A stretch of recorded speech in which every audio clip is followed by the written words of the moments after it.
All right, so good job on the midterms. So GCD question, not a whole lot of trouble there. Just again, remember, once you get your final GCD, you can always check it. And in some cases, when you get down to the last calculation, you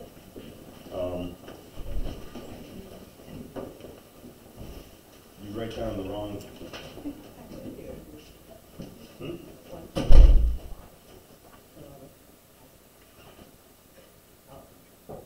Oh, okay. Thank you. In some cases, when you get down to the last calculation, like right here, a few people wrote down a 2 instead of a 7, right? And if you take a 2, it definitely does not divide either of those. So you can always sanity check your answer, just to make sure. Finding the congruences, not a whole lot of issues there.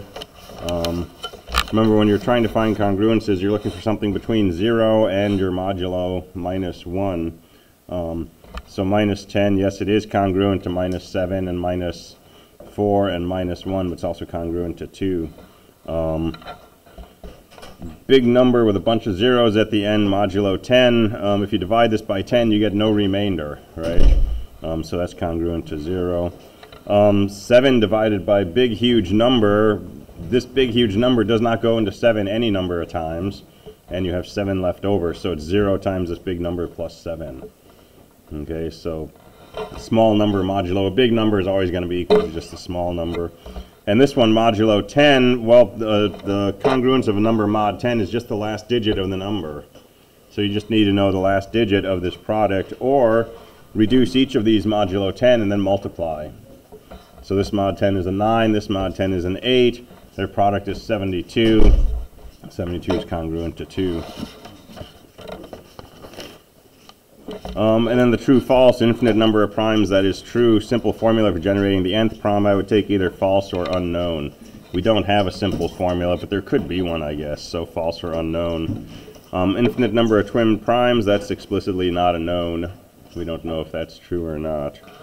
As n gets larger, the number of primes less than or equal to n approaches log of n. That is true. That's the prime number theorem. Every odd prime can be written as a sum of 2 primes. That's blatantly false. 11, for example, can't be written as a sum of 2 primes, because 2 primes are generally an even number, unless one of them happens to be 2. So Goldbach's conjecture says every even number can be written as a sum of 2 primes, and that's unknown whether it's true or not. And then the 2 questions on modular exponentiation. So 17 to the 130, modulo 15. So 17 to the first is just 17, which is 2 more than a multiple of 15. 17 squared will be the square of 17 to the first, so that's 2 squared, which is 4. 17 to the fourth will be the square of 17 squared, so that's 4 squared, which is 16, which is 1 more than a multiple of 15. And now we're at a happy place,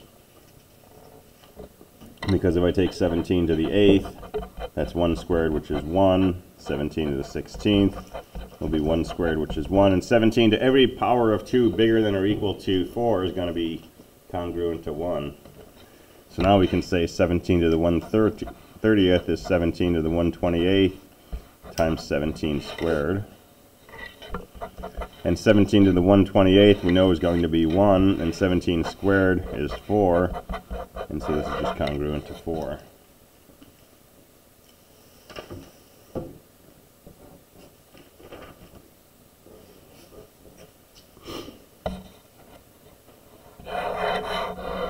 And then question 5 is Fermat's little theorem. So this is asking for 13 to the 161st mod 17.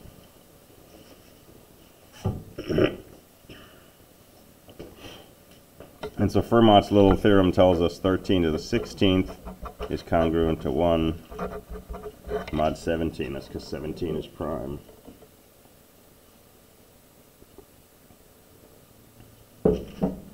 Well, if 13 to the 16th is 1, 13 to the 1/60th is 13 to the 16th to the 10th, which is 1 to the 10th, which is 1. So that's getting us most of the way to 161st. So 13 to the 161 is 13 to the 160 times 13 to the 1st, which is just 1 times 13, which is 13. So that's your final answer.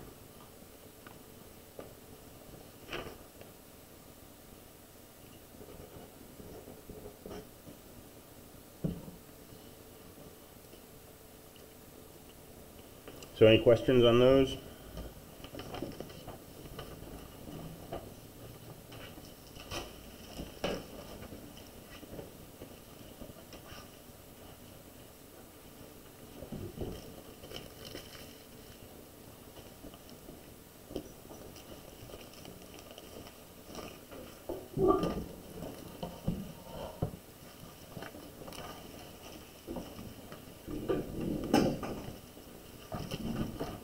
All right, so let's keep talking about combinations and permutations.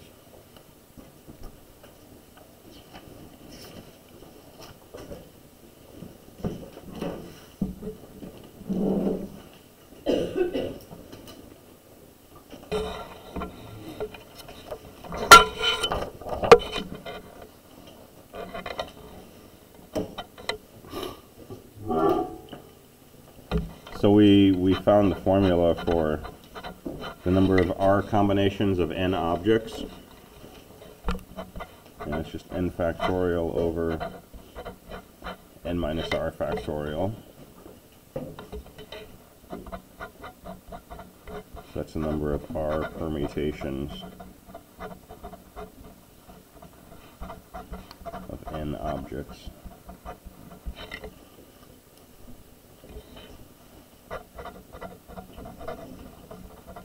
And permutations are unordered.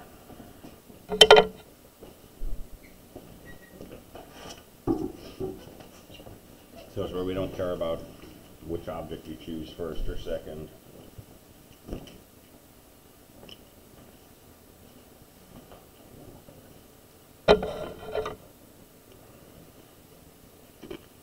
Sorry, these are ordered.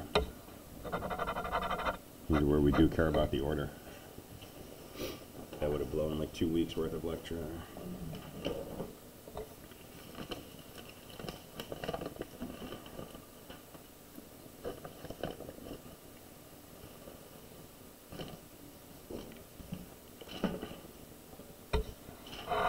But if we don't care about the order, we can talk about combinations.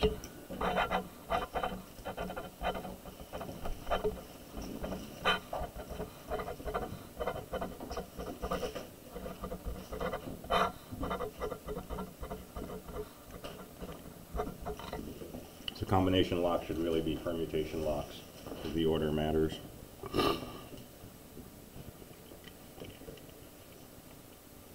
So combination is an unordered arrangement of objects. We can have an R combination is an unordered arrangement of R items.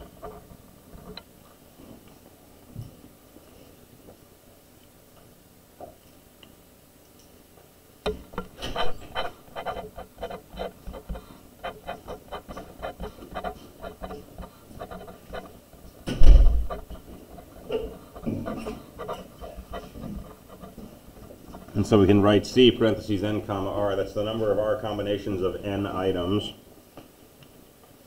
And we have a special notation for this, which is n on top of R inside parentheses. This is not n divided by R. There's no line in between them.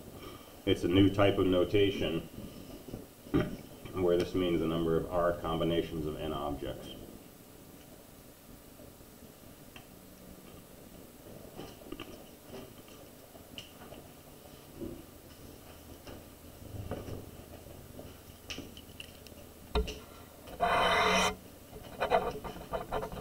So for example, pick 3 people from a group of 4.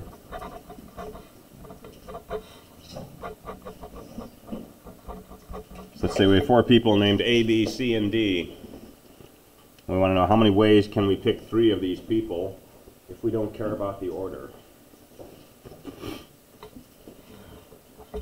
Well, I could pick ABC, ABD, BCD, and I think that's it. Are there any other combinations?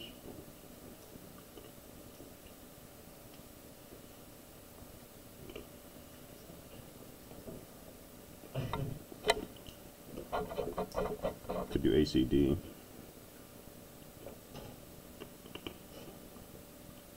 Is that it?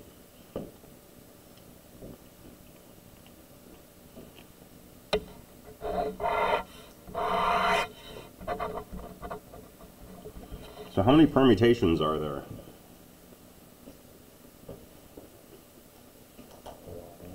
Yeah, we're looking for P4, comma 3. It's going to be 4 factorial over 1 factorial. It's going to be 24 permutations.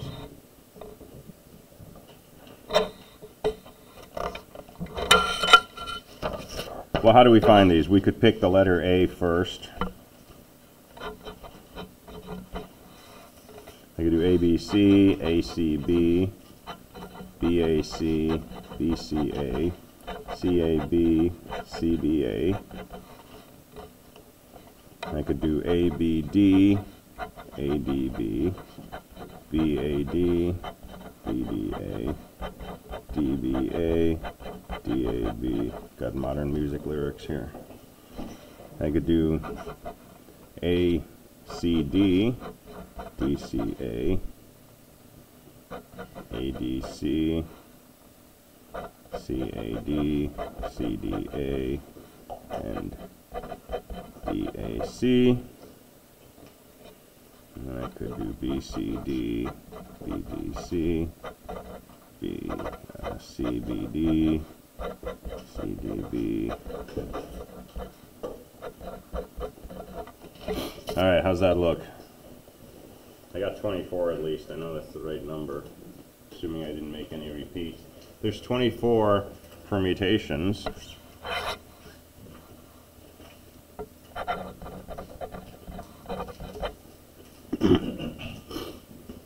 So how do we get the set of combinations out of that table?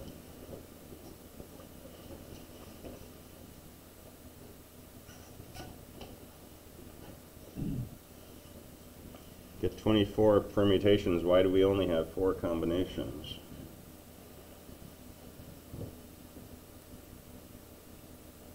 I'm asking you to invent new mathematics here. It's kind of like a union. Kind of like a union. The same elements. Because when the cardinality of the union is 0, then you eliminate all of them and take 1. Okay.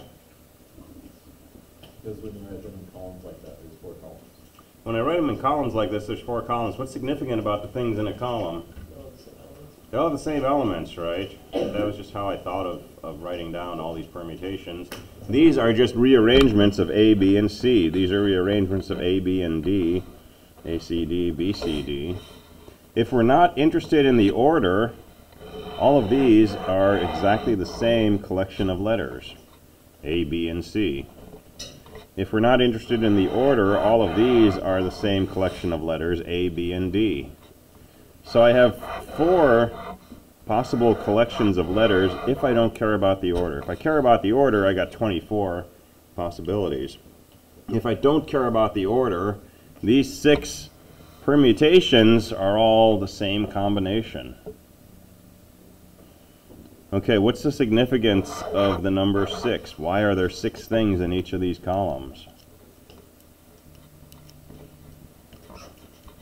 Like the physical significance.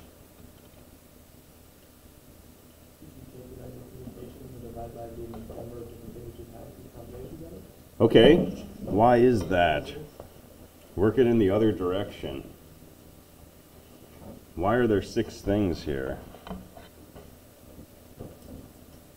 Because that's 3 factorial. So What does that have to do with it? because you're choosing 1 out of 3, and then 1 out of 2, and then 1 out of 1. Okay, Which is what you're doing with the letters every time. When you have a set group of letters. okay. 3 factorial. Put it in more common terms.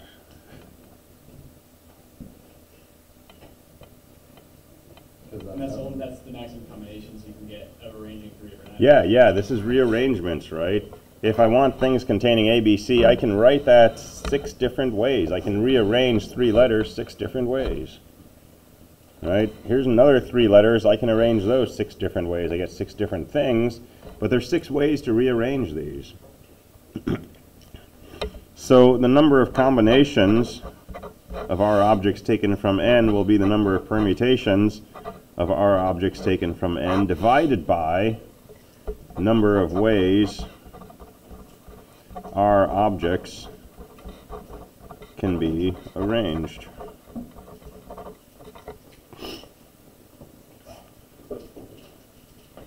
Well, how many ways can we arrange 3 objects? 6, and we said that's 3 factorial. Why is it 3 factorial? This is the product rule. So if you have R objects, and you want to make an arrangement of them, you have to choose which object comes first, which comes second, which comes third, which comes last. So the process of placing R objects in a particular order can be broken down into R tasks. The first task is to place the first object, right, the object that's going to be in the first position, and there's R ways to do that.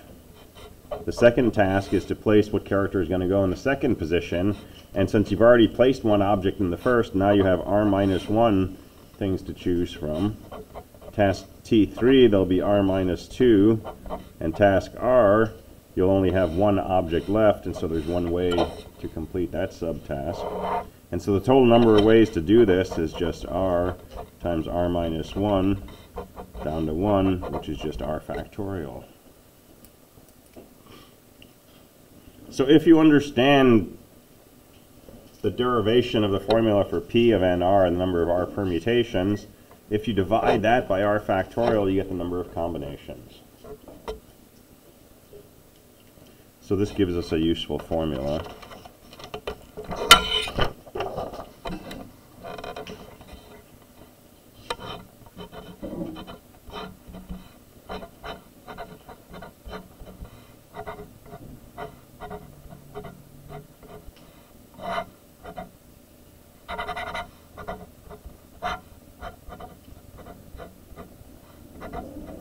Which is this, n factorial over n minus r factorial times r factorial.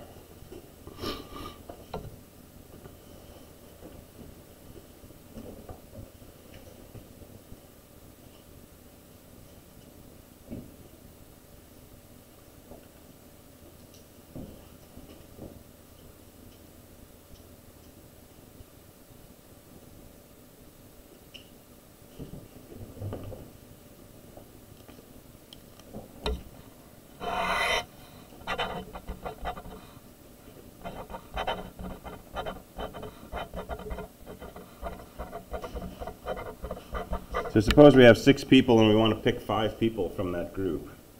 We're going to choose people to go on a trip. And the order in which we choose them doesn't make any difference. You're either chosen or not chosen.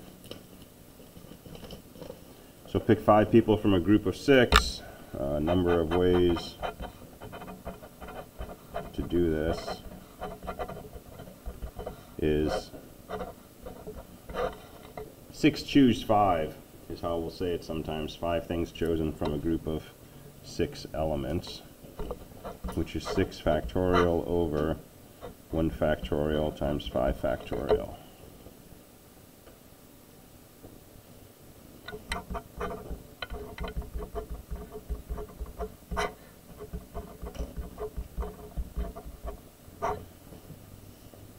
So that's 6 factorial on top, it's 5 factorial on bottom. Most of these things cancel. This is just equal to 6.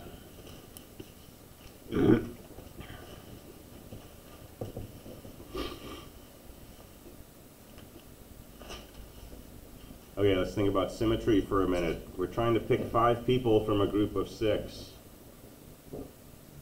That is exactly analogous to picking 1 person from a group of 6 who's not going to go on the trip. Because if I pick 5 people from a group of 6, I've chosen 1 person from that group to stay home. So 6 choose 5 should be equal to 6 choose 1. And if you run this through the formula, this would be 6 factorial over 5 factorial times 1 factorial. Well, it's exactly the same formula that we had for 6 choose 5. It's just a different order on the bottom.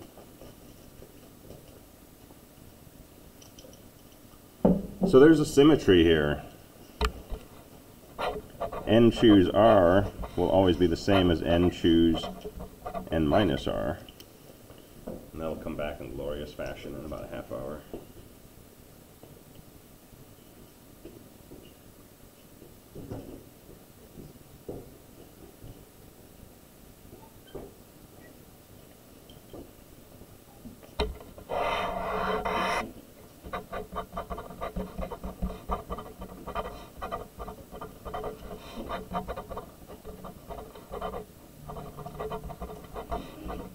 So if you have 52 cards, you want to know how many 5-card hands can you pick from that deck, and you get a hand of cards, the order doesn't matter. This is just 52 choose 5.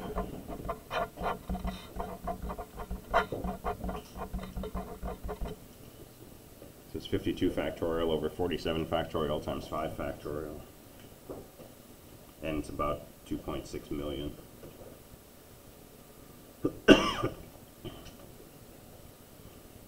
It always kind of intrigues me that this is guaranteed to be an integer. Because we know this is an integer, we can cancel out the first 47 terms and we just get 48 times 49, 50, 51, 52. But we're guaranteed that's divisible by 5 times 4 times 3 times 2. And that seems a little miraculous.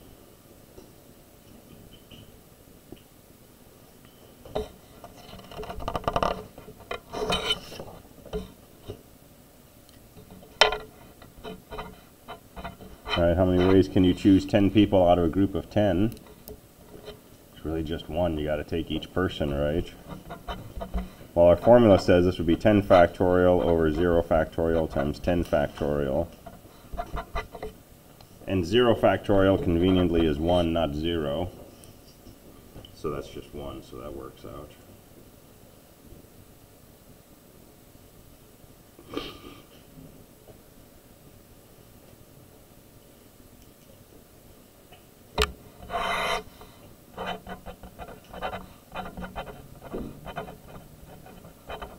So here's a cool CS question. Find the number of n-bit strings with exactly R ones.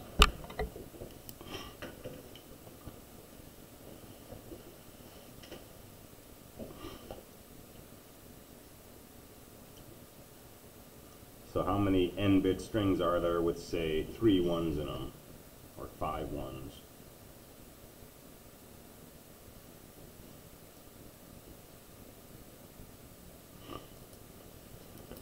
Well, if we have an n-bit number,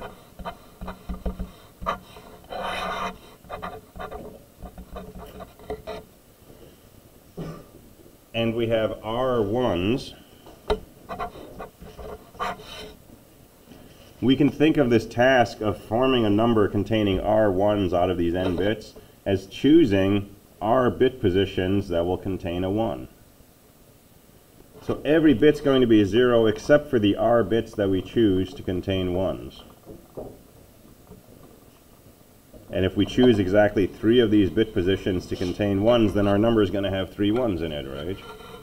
So if we choose R of these n bit positions to contain 1s, we'll get an n bit number with R 1s. Well, how many ways can we choose R of these n bit positions? That's just n choose R.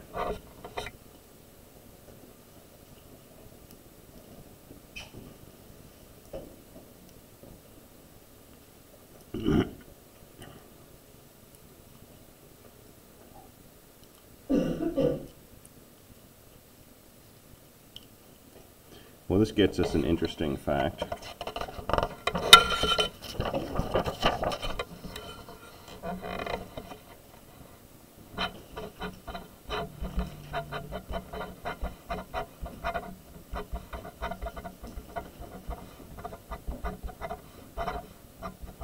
So 4 choose 0 should be the number of 4-bit strings containing no 1s. So what is 4 choose 0?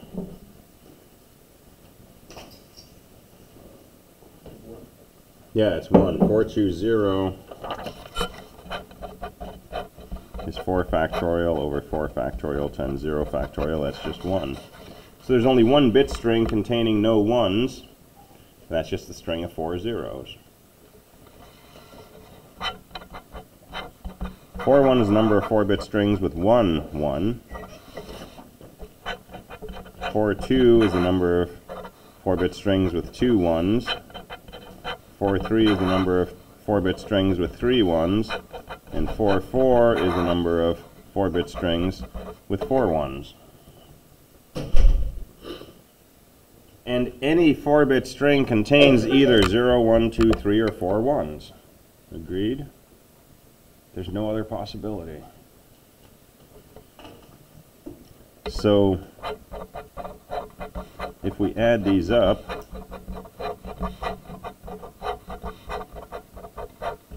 that should be the total number of 4-bit strings. Well, how many 4-bit strings are there?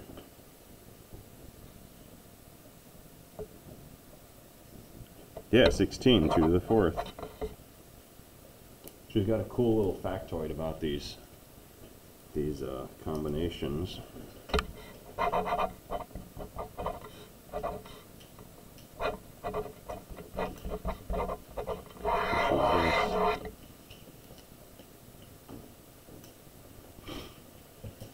And that just comes out of thinking about what these combinations mean logically. But each of these n choose I things is this factorial expression. So we have something about adding up quotients of factorials that gets us to a power of 2, which is kind of cool. Because factorials you get by multiplying all the integers up to some number, and powers of 2 you just get by multiplying 2's together. But we can find an equality there. And that'll come back in glorious fashion shortly.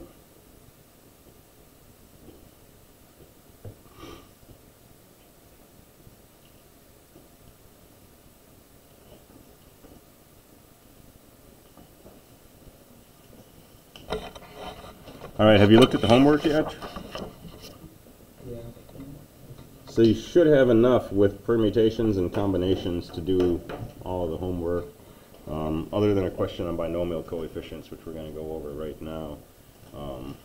But it's just a special case of permutations.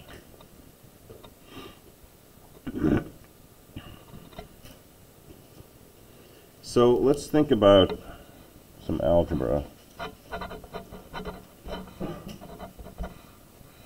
So a plus b squared.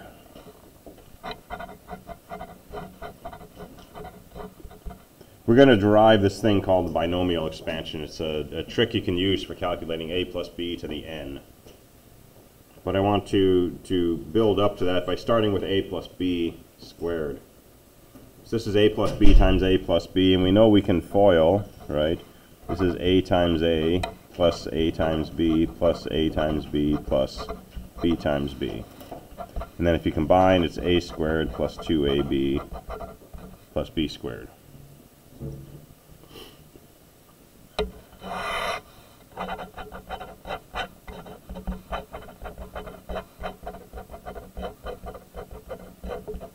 And if we do a three-way FOIL, first, outer, inner, last, right? We want all combinations of, multiplying something from here by something from here by something from here. So we'll get an a times a times a times a times b, a times b times a times b times b, b times a times a, b times a times b. Did you ever do this in school? Okay. So we're taking all, I chose a b here and an a here and a b here. That's where I got this term. Okay. And if you combine all of those, you get a cubed. You get some a squared b's. How many do we have? We have 1, 2, 3. We have an ab squared. We have 1, 2, 3 of those. And then we have a b cubed. And that is what a plus b cubed is. It's that cool little 4-term polynomial. Let's think about this in general.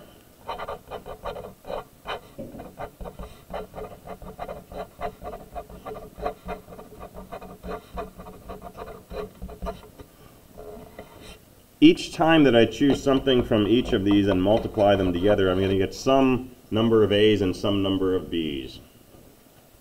Okay. If I happen to choose a, I'm going to get an a to the 4th. If I happen to choose a from one of these and b from 3 of them, I'm going to get an a, or a from 3 and b from 1, I'll get an a cubed b, or I might get an a squared b squared, or an ab cubed, or a b to the 4th. But we're curious what these coefficients are in front of each of these.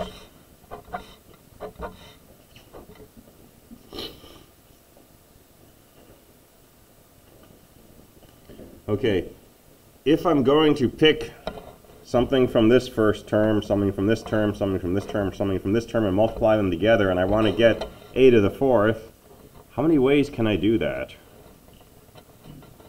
It's really only going to happen once, which is when I pick a from here, a from here, a from here, a from here. So this coefficient is going to end up being a 1. And it's not terribly surprising.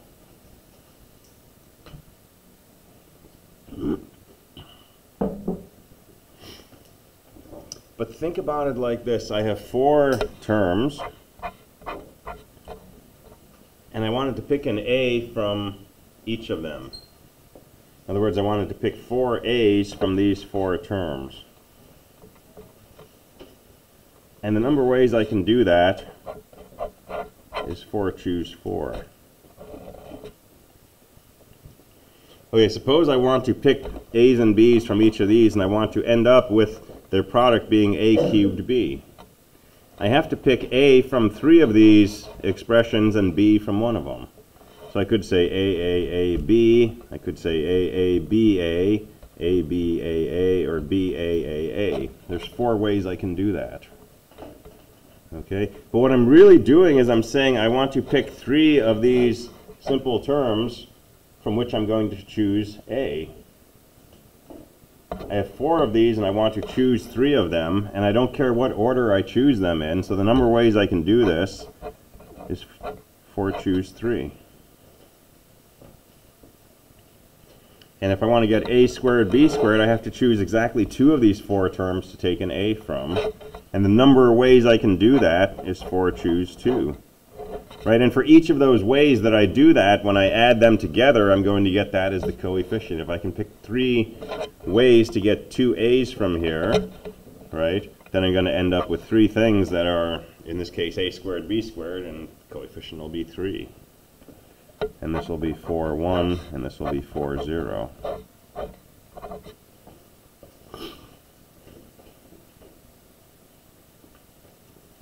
So if we actually calculate what these expressions are, 4 choose 4 is 1, this is 4, this is 6, this is 4, this is 1.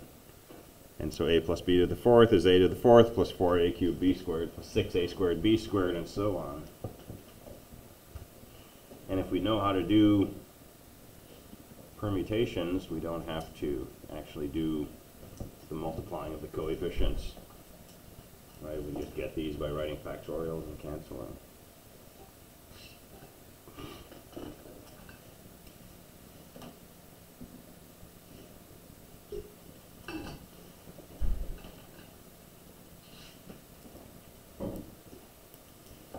Yeah. Well, do any of these factorials always end up being an integer? Yeah, which is weird. I think it's weird. But yeah, it's got to turn out to be an integer because this is all coming from the idea of how many ways can you choose something, and a fractional answer wouldn't make sense.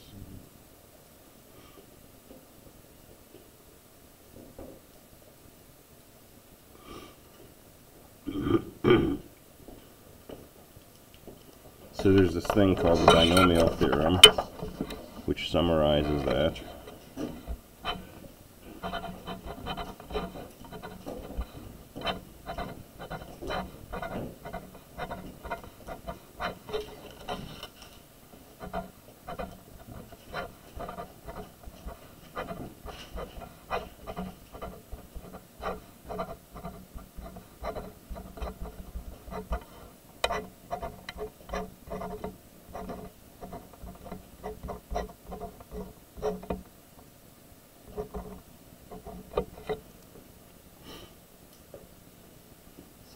binomial theorem gives us the coefficients of this binomial expansion of a plus b to the n.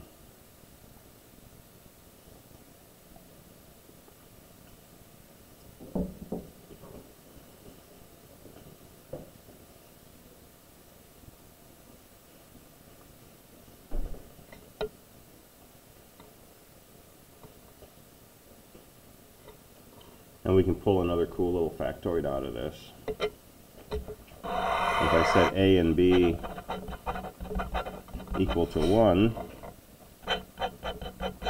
what is 1 plus 1 to the n?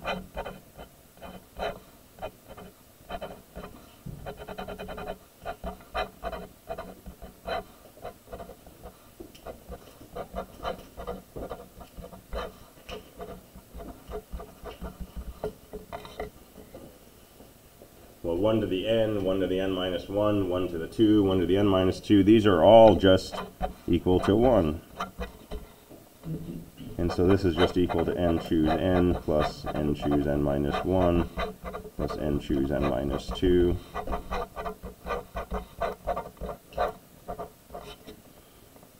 And 1 plus 1 to the n is 2 to the n.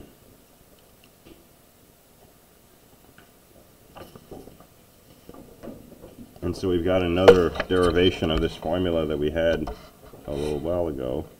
And if you add up all the permutations of n objects, you get 2 to the n. And that pops out pretty directly from the binomial theorem.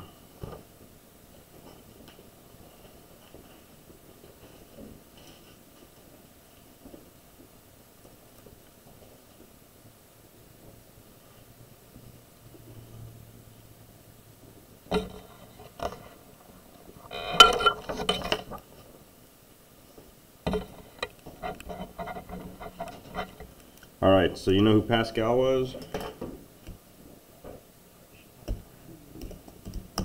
He's a mathematician, which one of my students pointed out.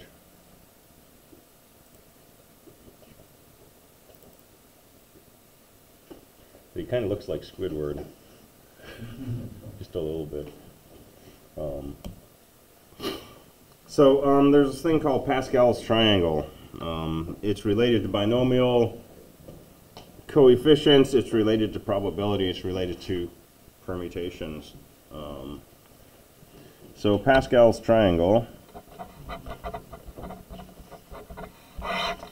well, it's really easy to draw Pascal's triangle. Start with a 1, and each row that we write is going to begin and end with a 1 and increase in length by one number. So our second row is going to start and end with a 1, so it's just going to be a 1, 1. The third row will start and end with a 1, and every number in the middle is the sum of the two numbers above it. So 1 plus 1 is 2, that's the third row. The next row will start and end with a 1. 1 plus 2 is 3, 2 plus 1 is 3. The next row starts and ends with a 1. 1 and 3 is 4, 3 and 3 is 6, 3 and 1 is 4. So there's the next row. And we can keep doing this.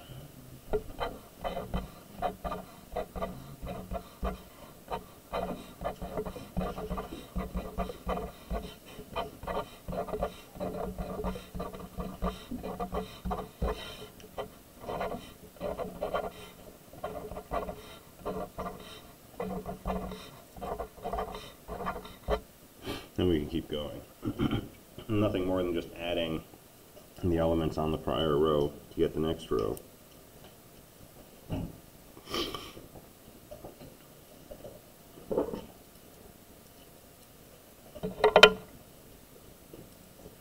And if we think of this as row 0, 1,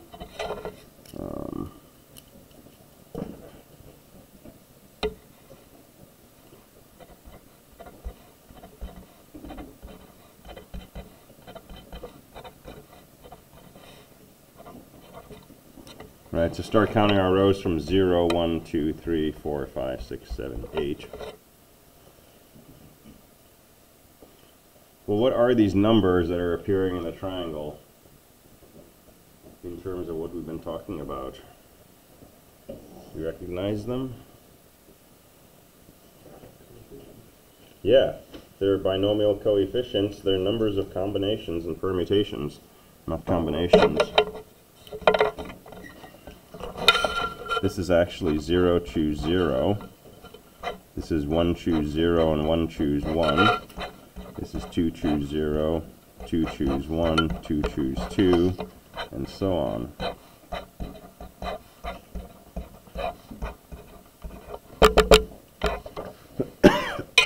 Right, so 1, 3, 3, 1, that was x cubed plus 3x squared plus 3x plus 1. And that's the expansion of x plus 1 cubed. X plus 1 to the fourth will be x to the fourth plus 4x cubed plus 6x squared plus 4x plus 1. Right, so Pascal's triangle, the elements of that are really just coming from permutations.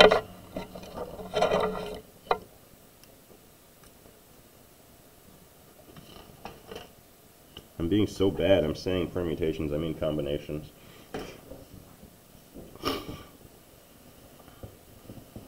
And choose R's, combinations.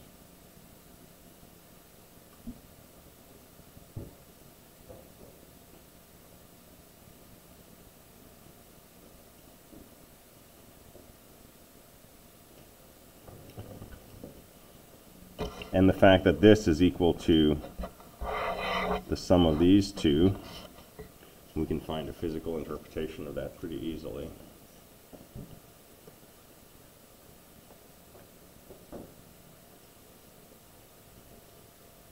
So if you have three objects and you're trying to choose two of them and you don't care about the order,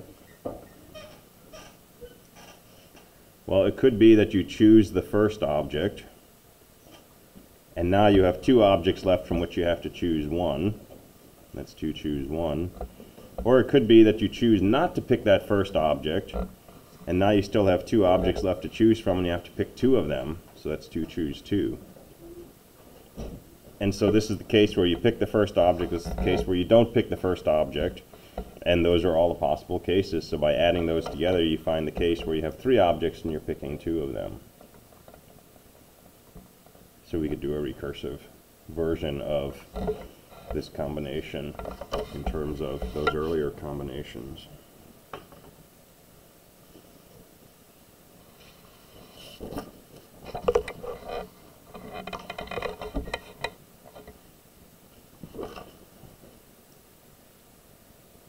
All right, so Pascal's triangle has some interesting properties. If we add up the elements on each row, 1 is equal to 1, 1 plus 1 is 2, 1 plus 2 plus 1 is 4, 1 plus 3 plus 3 plus 1 is 8.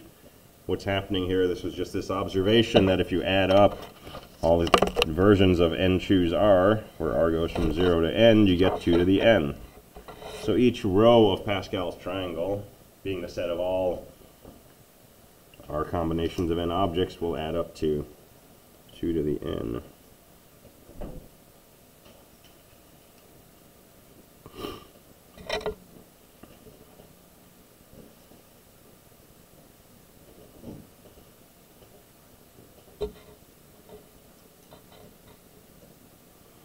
If you add the square of the elements on each row, well, 1 squared is just equal to 1, 1 squared and 1 squared is 2.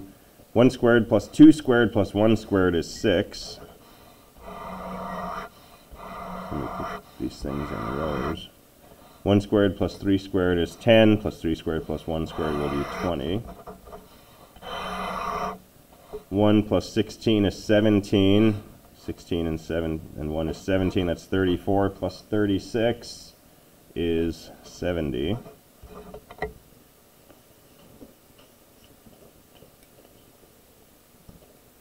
Well, it turns out the sum of the square of the elements on row r is equal to the middle element on row 2 times r. So row 0, this is the middle element on row 2 times 0, which is just 0. Row 1, this should be the middle element on row 2, which is right there. Sum of the squares of the elements on row 2 should be the middle element on row 4, that's right there. Sum of the elements on row 3 should be the middle element of row 6, that's right there. And sum of the squares of the elements on row 4 should be the middle element on row 8, that's right there. So that's kind of cool. There's all kinds of cool things in this really simple structure. It's tied into binomial expansions, probabilities, combinations, powers of 2.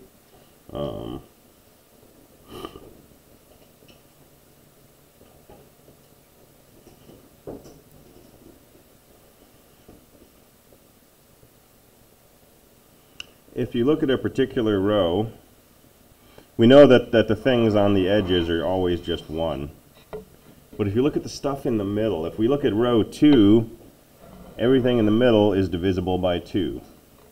There's just one number, 2. If you look on row 3, every number in the middle, which is just 3, is divisible by 3. If you look at row 4, there's things in the middle that are not divisible by 4. If you look at row 5, you got a 5 and a 10 in the middle. Those are all divisible by 5.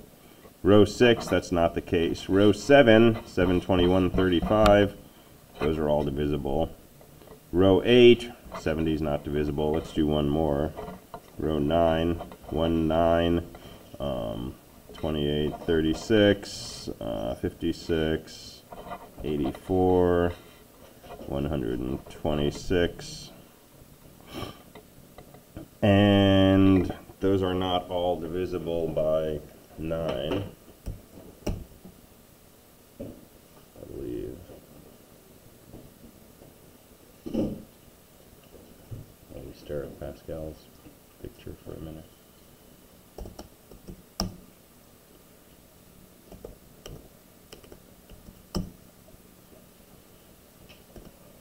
No, 84 is not divisible by 9. So rows 2, 3, 5, and 7 have this property. The other rows do not.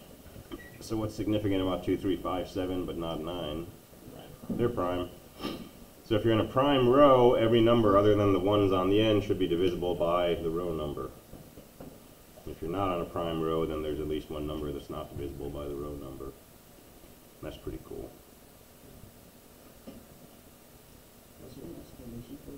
Yeah, I don't know what it is. And I suspect it's got a simple explanation, but it leads into deeper things too.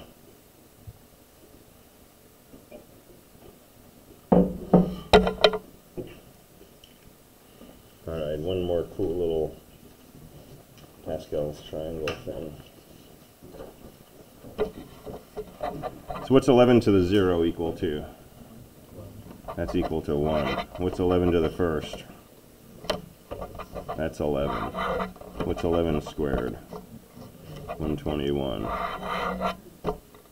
Guess what 11 cubed is? 1,331. 11 to the fourth. Now it breaks down at 11 to the fifth, because 11 to the fifth is not 15101051. But if we were writing this in some base where we had a symbol for 10, right, it would be 15 that 51. So you get powers of 11 if you just sort of look at each row as a succession of digits. Yeah. Yeah, what is significant about 11? It's 1 above 10. Is that enough? It's a prime number.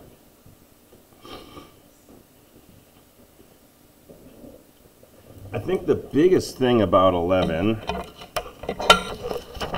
is if you have some number A, B, C, D, E, F, G, and you multiply by 11, you get A, B, C, D, E, F, G, and A, B, C, D, E, F, G.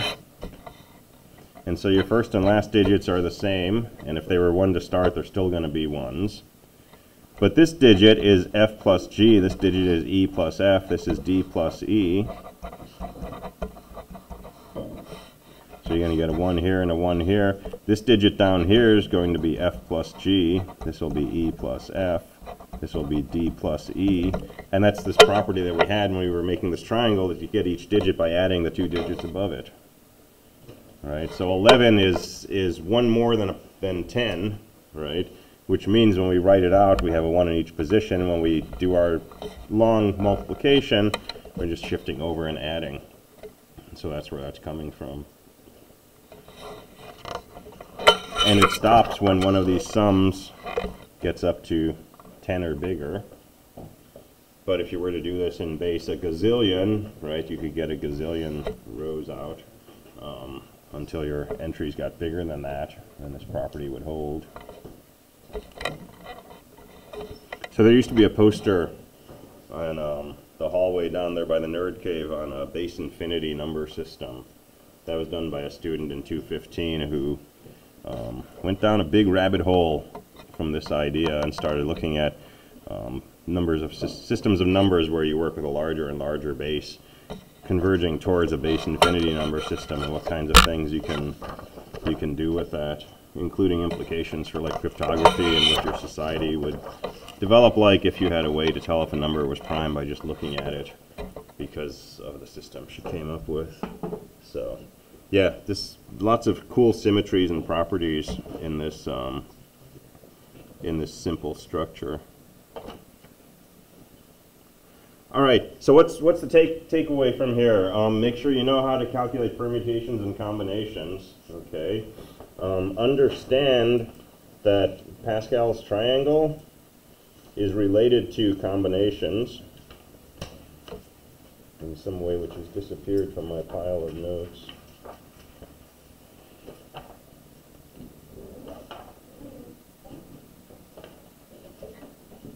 Hey, it's a magic trick. So there it is. Right. So understand that this triangle, these are all just combinations of n objects. Picking r of them gives you the element of row r, column n. And so there's homework questions that let you play with that and explore its consequences. Expanding questions, pretty fun. Yeah, cool. It's a big challenge. Yeah. If you do it the old-fashioned Mm-hmm. triangle, it's Right, right. Cool. All right, any questions? All right, let's move on.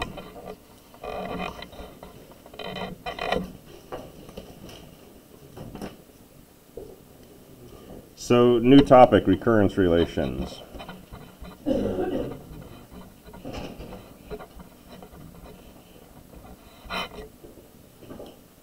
So a recurrence relation is a rule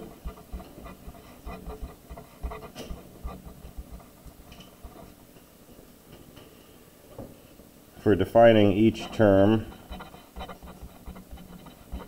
of a sequence as a function of prior terms.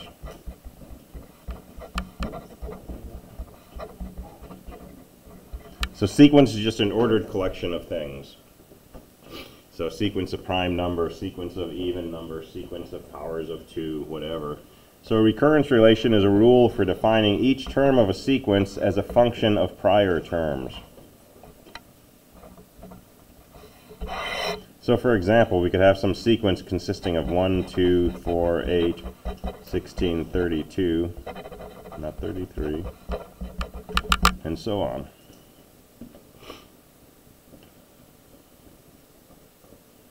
And this might be term S0, S1, S2, S3, and so on. And we know, because we're computer science people and we've seen these numbers before, we know that we could write a formula for Sn equals 2 to the n. But there's a different way we can define the terms of this sequence, which is by looking at each term and defining it in some sort of function of earlier terms in the sequence. In particular, the nth term is just 2 times the n minus first term. And that somehow captures a different essence of what this sequence is. And this is not a complete definition, because this will not tell us what S0 is, because there is no S minus 1, right? So this works 2 times Sn minus 1 if n is bigger than 0. And we could just say it's equal to 1 if n is equal to 0. And we're back to the idea of a base case and an inductive step.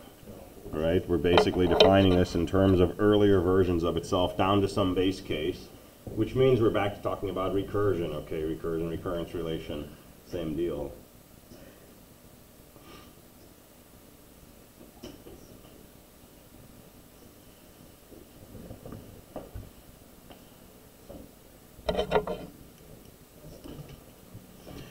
And this pops up in nature, right? For example,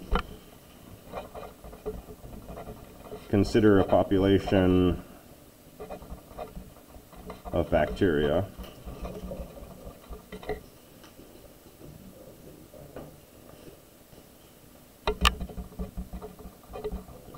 Suppose its initial population is equal to 10, and suppose it doubles every hour.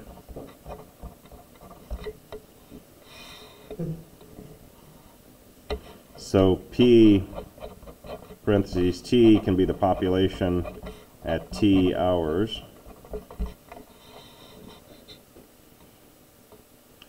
And without thinking too hard, we can write a recurrence relation for describing what the population is at time T, which is simply P of T is twice the population an hour earlier. And an initial condition that at time 0, the population is equal to 10. So there's a pair of expressions that describe this function P for population of bacteria at time T.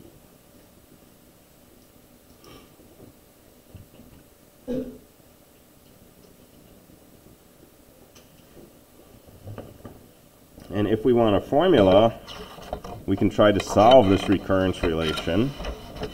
We could say P of T equals 2 P of T minus 1 equals 2 times, well, P of T minus 1 is 2 times P of T minus 2, which is 2 squared P of T minus 2, which is equal to 2 squared times, well, P of T minus 2 is just 2 times P of T minus 3.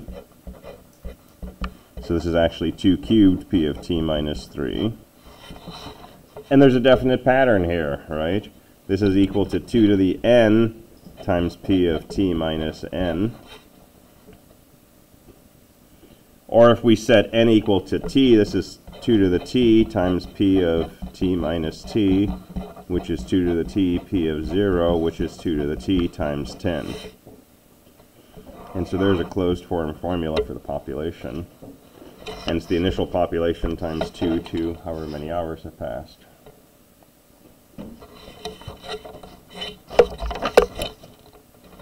And I skipped some steps in here. I did a dot, dot, dot. Right, this was absolutely correct. This was absolutely correct. This was absolutely correct. How did I jump to 2 to the n times P of T minus n? Do we believe that? If I did the work again, do we believe we'd get 2 to the 4th times P of T minus 4? Sure. And if I did it n times, I should get 2 to the n times P of T minus n. That's totally believable, and in fact, it's totally correct. But how would we prove that? Mathematical induction, thank you. Right, that's a simple inductive proof. Right, most times when we can do dot, dot, dot, because we see the pattern, we could solidify that with induction.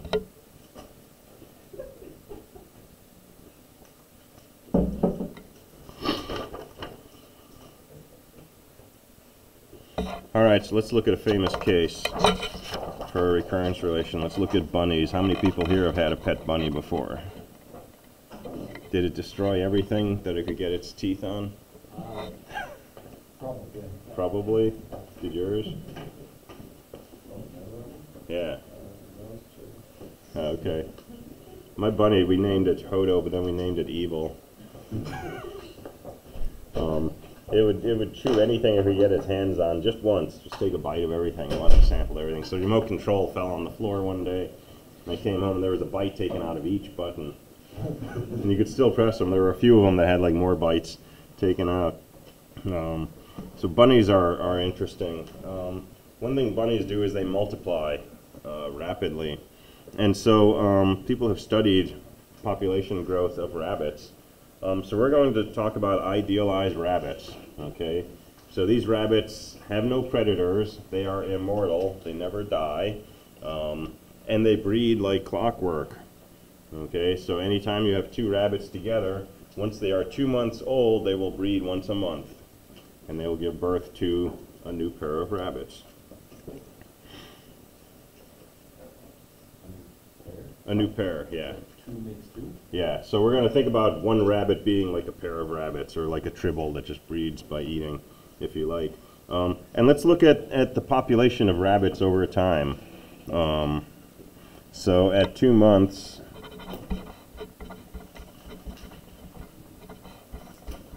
you get a new pair. Okay, so time t1, we're going to start with 1 pair of rabbits. I'm just going to represent that with a number 1. So time t1, the beginning of time, we have 1 rabbit.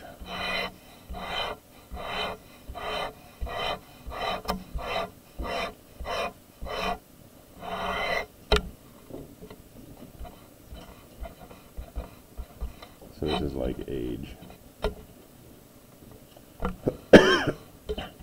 Okay, a month later, this is time. A month later, what happens? That rabbit has gotten 1 month older. Okay.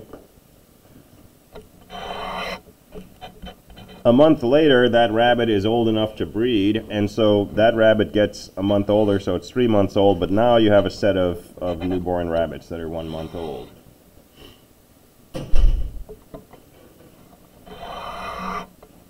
Okay, time 4, the original population gets a month older. This month, 1 month old generation gets to be 2 months old. And since that original population is older than 2 months, it breeds again and has another offspring.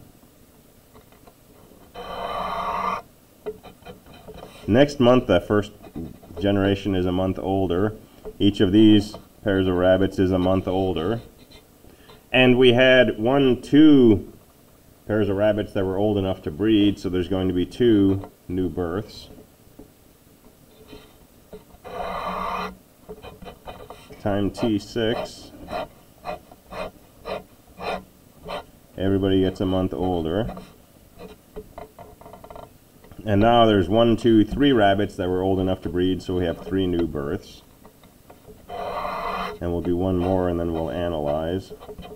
T7, everyone gets a month older. And we had 2, 3, 4, 5 rabbits that were old enough to breed, so we have 5 new births.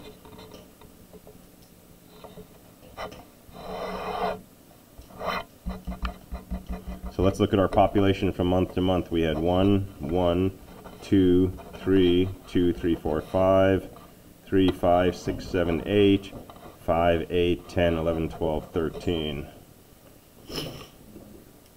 So what are these numbers over here? Those are Fibonacci numbers.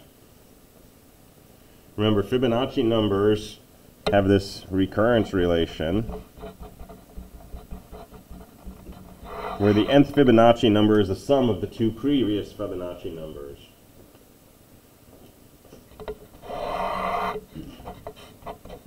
Well, why is T8 going to be the 8th Fibonacci number?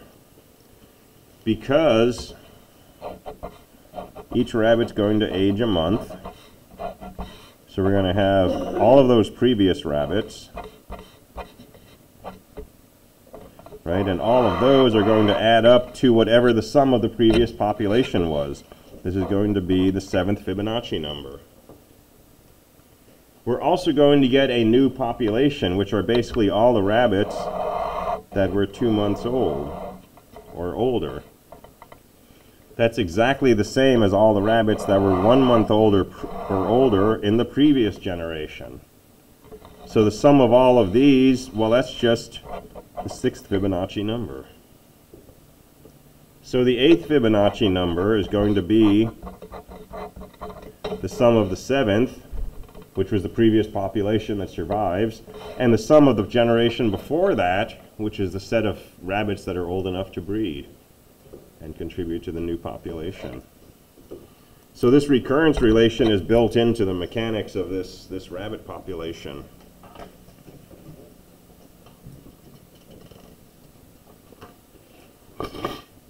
And so this was apparently where the Fibonacci series was first studied. within population analysis. And it pops up so many places in nature. It pops up in music, it pops up in plant anatomy, it pops up in art.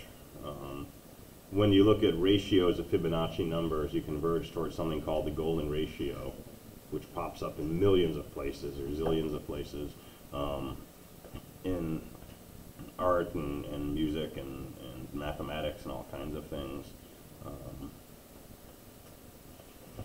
If you write out Fibonacci numbers,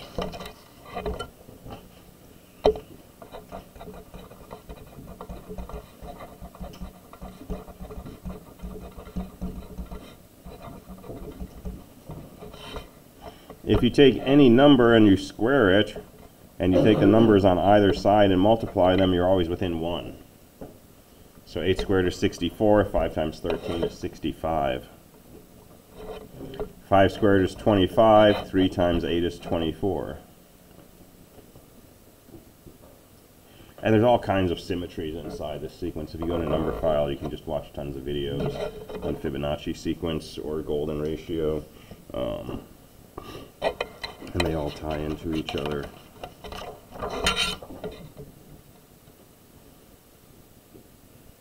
And they pop up in other systems as well. So how many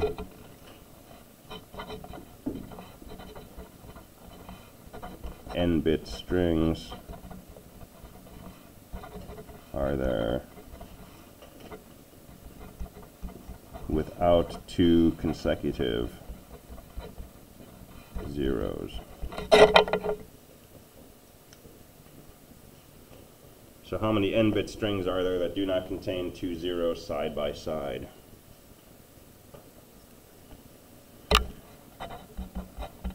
Well, n equals 1, how many 2-bit strings are there that don't contain a pair of zeros side by side? How many 1-bit numbers satisfy that property? 2, right? There's a 1-bit string, there's a 1-bit string. Neither has a pair of consecutive zeros, so there's 2. How about for n equals 2?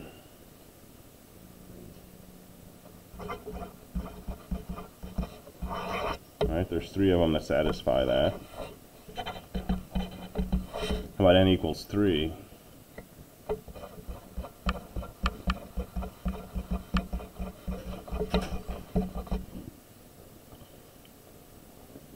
So get rid of that, get rid of that, get rid of that. Looks like there's 5 left.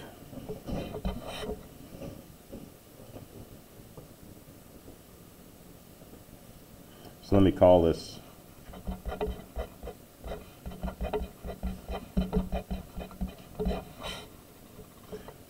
call this P of n.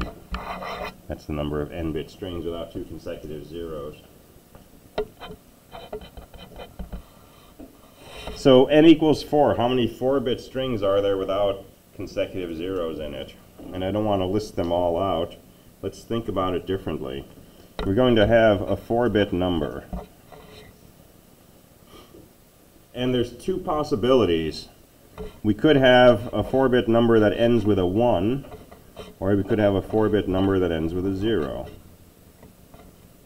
If we add up how many numbers in this form don't have consecutive zeros and how many numbers in this form don't have consecutive zeros, we'll have our answer for P of 4.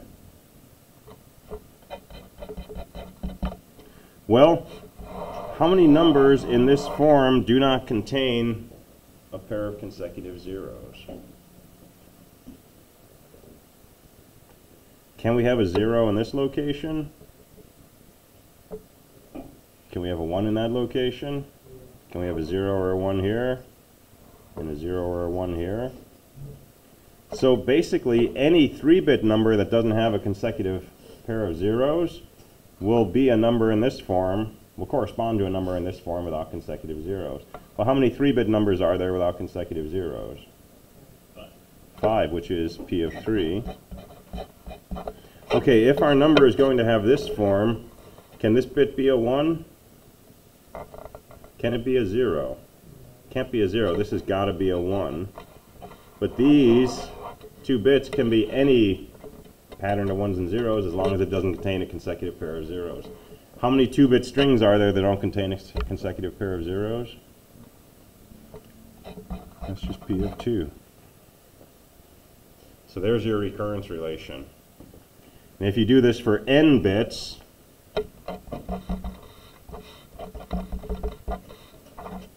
right, we have an n-bit number is either an n-1 bit number followed by a 1, or it's an n-2 bit number followed by a 1, 0. And so the number of possible n-bit strings with this property, P of n, will be P of n-1 plus P of n-2. So there's your Fibonacci numbers popping up again.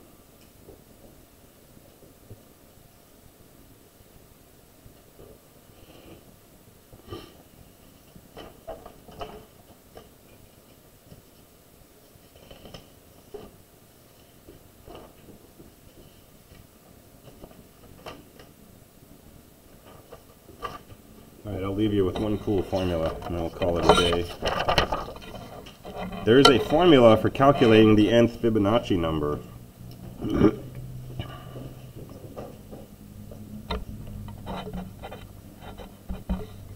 And it looks like this.